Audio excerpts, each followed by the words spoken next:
So we know that in general, the equation of a line can be expressed y equals mx plus b. And it turns out that whenever you graph the set of combinations x, y that make this equation work, the graph follows a pattern. The graph has a y-intercept that is equal to this number on the end. And it has a slope that is equal to this number attached to x. All right, so we're going to graph a line together. This equation, 2x plus 3y equals 21, is the equation of a line. But right now it's in what's called standard form. That's a perfectly acceptable format for an equation to be in, but it doesn't give us a lot of information about the graph right away. What we're going to do is we're going to convert to slope-intercept form. Or otherwise stated, we're going to algebraically isolate y to get more information about the graph's properties. All right, so I'm going to subtract 2x from both sides, which leaves me with 3y is equal to negative 2x plus 21.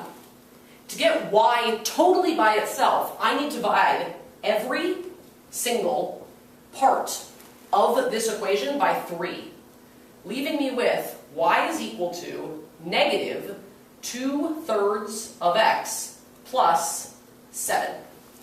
I now have an equation that tells me my slope and my y-intercept. I always start graphing a line at the y-intercept. It's the easiest point to start with. So when I look at this graph, I say, I know my line crosses the y-axis 7 units up. This is the y-intercept. The slope then allows me to stair step and get more points on my graph. If you think about it, the fraction negative 2/3 could be written as negative 2/3, which implies a rise of negative 2 and a run of 3. From the y-intercept, I can go down to forward 3, down to forward 3, down to forward 3.